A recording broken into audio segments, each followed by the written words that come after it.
तो ये खबर शाहजहांपुर से है, जहां शाहजहांपुर पहुंचे वित्त एवं संसदीय कार्य मंत्री सुरेश कुमार खन्ना आज शाहजहांपुर रेलवे स्टेशन पर पहुंचे, जहां कार्यकर्ताओं ने उनका फूल मालाओं से जोरदार स्वागत किया।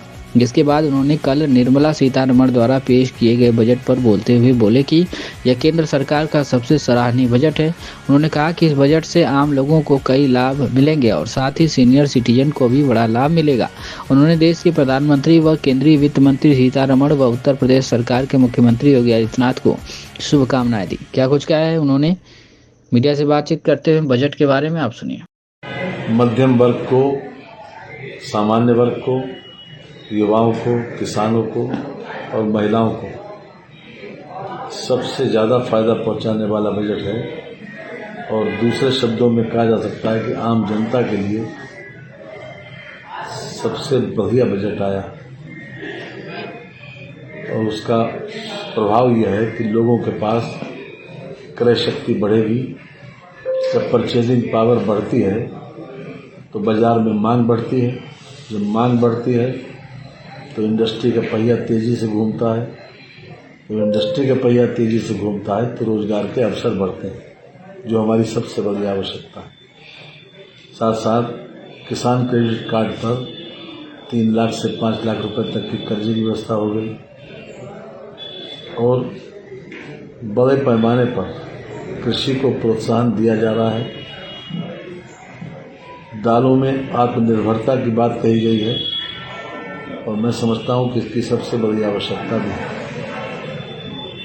मछली पालन को भी बढ़ावा देने की बात कही गई। कृषि और उसके संबद्ध क्षेत्रों को प्रोत्साहित करना, इसके लिए हम विशेष रूप से बधाई देते हैं प्रधानमंत्री जी को और अपने वित्त मंत्री जी को। 10,000 बच्चों के लिए फेलोशिप, पीएम फेलोशिप का कार्यक्रम जो लॉन्च किया गया, उससे रिसर्च बढ़ेगा और उपलब्धि के लिए इनोवेशंस बहुत ज़रूरी है। इसलिए आज के समय की मांग है इनोवेशंस ज़रूर। साथ ही साथ हर वर्ग के लिए कुछ न कुछ किया गया है। हमारे सीनियर सिटीजन्स के लिए उनको भी 1 लाख रुपए तक का राहत दी गई है और जो सर्विस क्लास हैं लोग हैं उनको तो बहुत बड़ी राहत दी है। 7 लाख से 12 लाख रुपए तक इनकम टैक्स का स्लैब पहुँचाने की। अब 12 लाख रुपए तक पर यानी 12,75,000 तक पे इनकम टैक्स 0 होगा। ये अपने आप में एक बहुत क्रांतिकारी कदम है। यद्यपि केंद्र सरकार को थोड़ा सा घाटा उठाना पड़ेगा, लेकिन ओवरऑल जनता को बहुत बड़ा फायदा होगा। हम इस बजट का स्वागत करते हैं, हृदय से बधाई देते हैं प्रधानमंत्री जी को और वित्त मंत्री जी को, जिन्होंने $5 ट्रिलियन बनाने की दिशा में एक कदम आगे बढ़ाया। और जहाँ तक उत्तर प्रदेश का सवाल है, तो उत्तर प्रदेश में वर्ष 2024-25 में 2,18,000 करोड़ रुपये हमको केंद्रीय करों में हमारा अंश मिलने को था, जिसको बढ़ाकर 2,30,000 करोड़ रुपये कर दिया गया। अर्थात 12,000 करोड़ रुपए का इस साल उत्तर प्रदेश को एडिशनल दिया जा रहा है।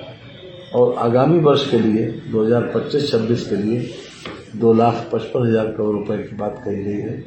ये भी अपने आप में स्वागत योग्य कदम है, जो उत्तर प्रदेश के विकास के लिए एक बहुत बड़ा कदम है। हम इसका हृदय से स्वागत करते हैं।